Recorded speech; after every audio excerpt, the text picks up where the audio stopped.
remainder and factor theorems. So this chapter of the textbook has a lot of theorems and like Descartes' rule of signs and a whole bunch of stuff. And I looked at the Georgia State Standards and I decided not to teach a whole bunch of that. So we're going to use the remainder and factor theorems because they are pretty straightforward and pretty useful. But we're not going to bother with a whole bunch of the other theorems because they're kind of a pain and they're not all that useful. So, you're welcome. But let's say we want to find the roots of 2a squared plus 3a minus 8. We think that a equals 2 might be a root, which would mean that a minus 2 is a factor, right? So if we factored this and we got a minus 2 times some other blah, blah, blah thing, right? And we set this equal to 0, then a minus 2 would equal 0 and a would equal 2. So if we think we know a root, then x minus that root would be the factor. So if this divides evenly by a minus 2, that would give us the factor a minus 2 and some other factor. So, if 2a squared plus 3a minus 8 is divisible by a minus 2, that's an a, not a 9, a minus 2, then a equals 2 is a root. So divide this. A goes into 2a squared, 2a times. 2a times a is 2a squared. 2a times negative 2 is minus 4a. Change the signs. That cancels out. It's going to be 7a. A goes into 7a 7 times. 7a minus 14. Bring the minus 8 down. Change the signs. We are going to have a remainder of 6. So, a equals 2 is not a factor. Not a factor because we get a remainder. It is only a factor if we get no remainder. Remainder of 0.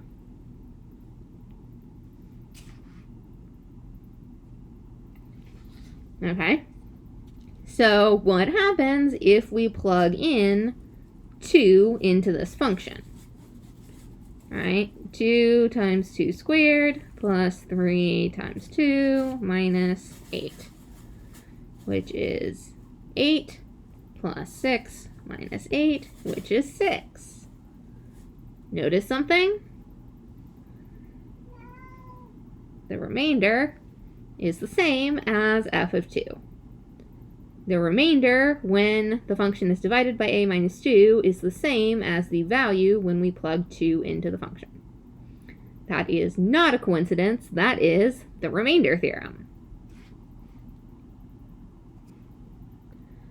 So, if a polynomial, p of x, is divided by x minus r, the remainder is a constant, p of r, and p of x equals x minus r times q of x plus p of r, where q of x is a polynomial with a degree 1 less than the degree of p of x. So what that says is that the remainder, p of r, I apologize for my cat. It is her time for her mid-afternoon screaming. So the remainder, when you divide by x minus r, is also the thing that you get if you plug r into the function.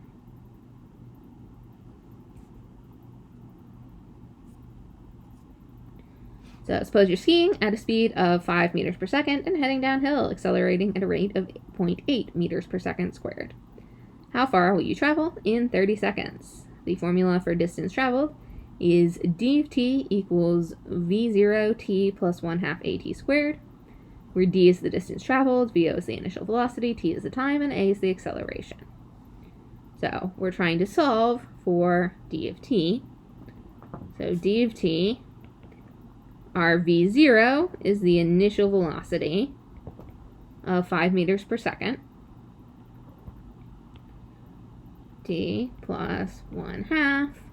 Our acceleration is 0.8 and t squared. So we get 5t plus 0.4t squared, which is right here. All right, so 5t plus 1/2, or what I meant to do was make this be 0.4t squared. And we want to find the distance in 30 seconds. So we want to find d of 30. So, two ways we can do this. We can plug in 30.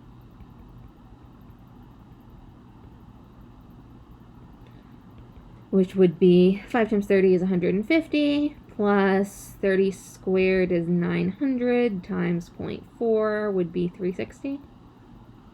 Double check that. Yes. Which would be 510 meters.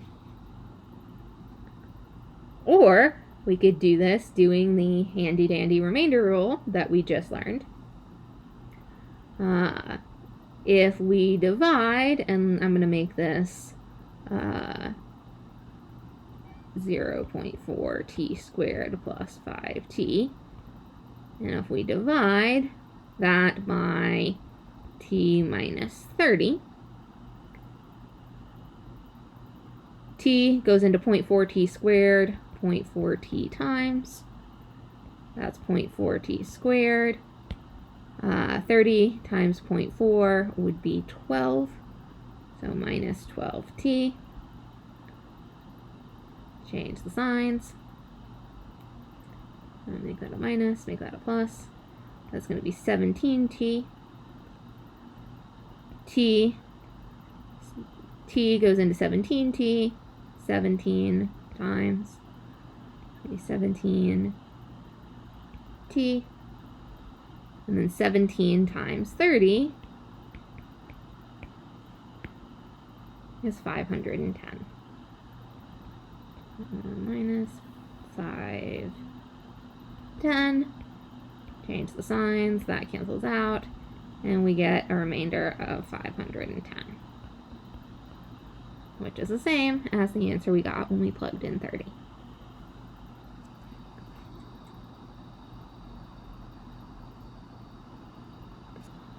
Another way that we can divide is synthetic division. Synthetic division is a kind of handy trick.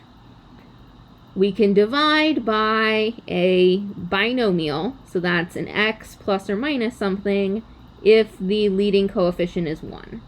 So if it's just x plus something or x minus something. Synthetic division does not work if you have 2x or you have x squared or anything like that. It's got to be just x plus or minus something.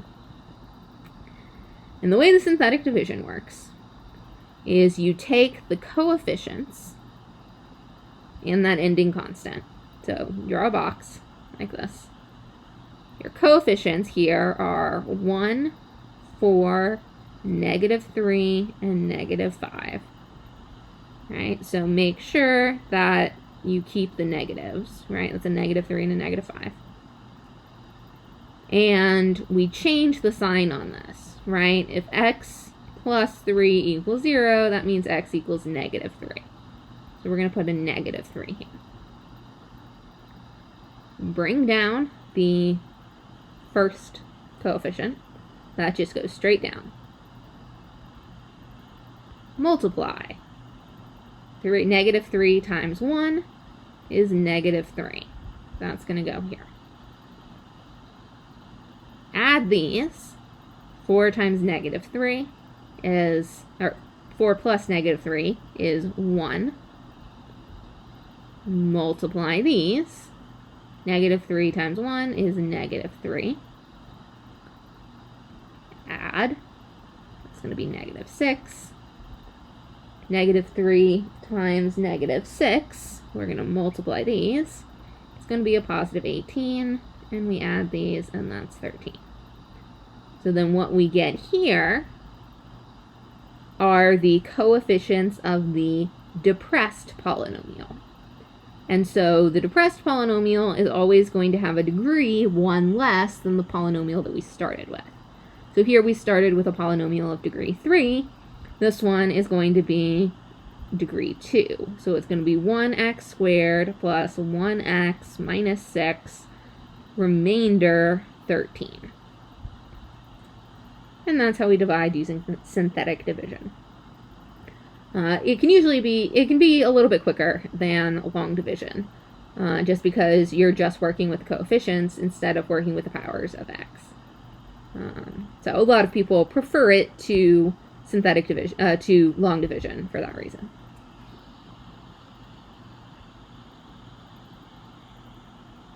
All right, let's do more synthetic division.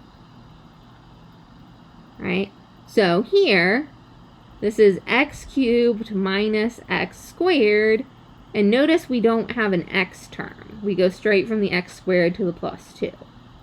So we're going to make this a plus 0x plus 2. When you're doing synthetic division, it's really, really important to have a coefficient for all of the terms, even if that coefficient is 0. So make sure you put a 0 wherever you're missing terms. So your coefficients are 1, negative 1, 0, and 2. And we switch the sign on this, and so we make that a negative 1. Bring the 1 straight down. Multiply these. Negative 1 times 1 is negative 1. Add these together. Negative 1 plus negative 1 is negative 2. Multiply these. It's going to be a positive 2. Add these together. It's going to be 2. Multiply. Negative 1 times 2 is negative 2. Add these together, remainder 0. So, when we divide x cubed minus x squared plus 2 by x plus 1, we get 1x squared minus 2x minus 2 with no remainder. So, this is a factor, right? X cubed minus x squared plus 2 is equal to x plus 1 times x squared minus 2x minus 2. It factors. And if your coefficient is 1, of course, you don't have to actually write the 1. I'm just writing it so that you see how we get from here to here. But if your coefficient is 1, it's invisible and you don't have to write it.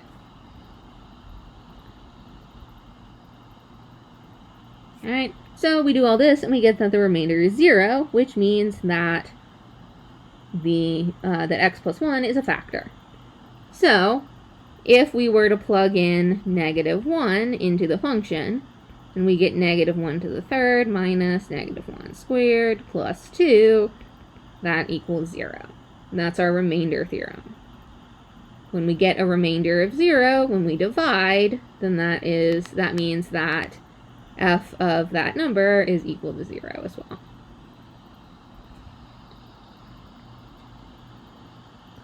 So, the factor theorem kind of goes along with the remainder theorem. Some binomial x minus r is a factor of the polynomial if and only if the remainder when we divide by x minus r is, if and only if we get 0 when we plug in r.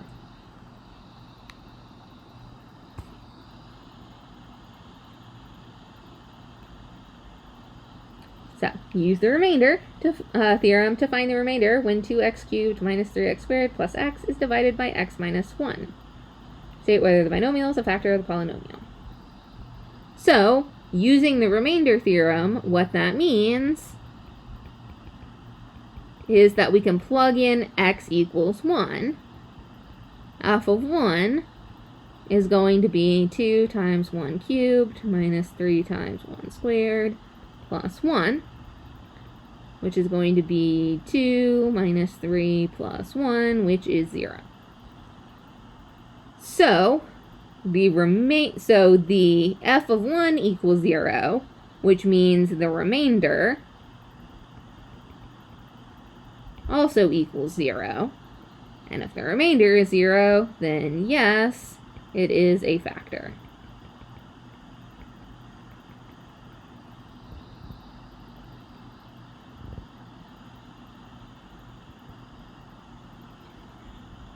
Right? When a polynomial is divided by one of its binomial factors, the quotient is called a depressed polynomial. So I could do the synthetic division, or I could go back to one where I already did the synthetic division. This is a depressed polynomial, right? Because it's what we got when we divided by one of the factors.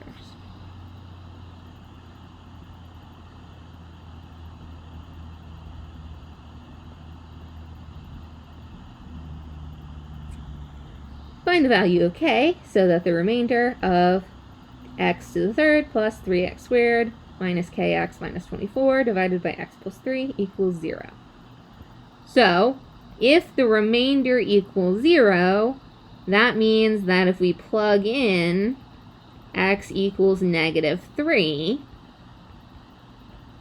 that should also equal 0.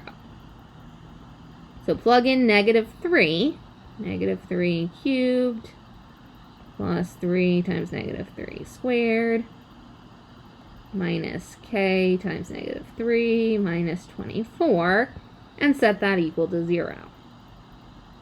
So this is negative 27, and that's plus 27, and that's plus 3k, and that's minus 24. So the negative 27 and the positive 27 cancel. We're going to get 0 equals 3k minus 24, and that's easy enough to solve for k.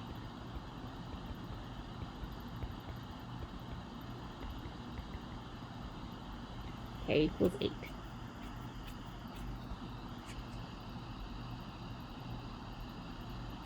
And that's it for the remainder theorem and the factor theorem. The rational root theorem is one of those that we're not talking about, so you're welcome. But remainder theorem and the factor theorem.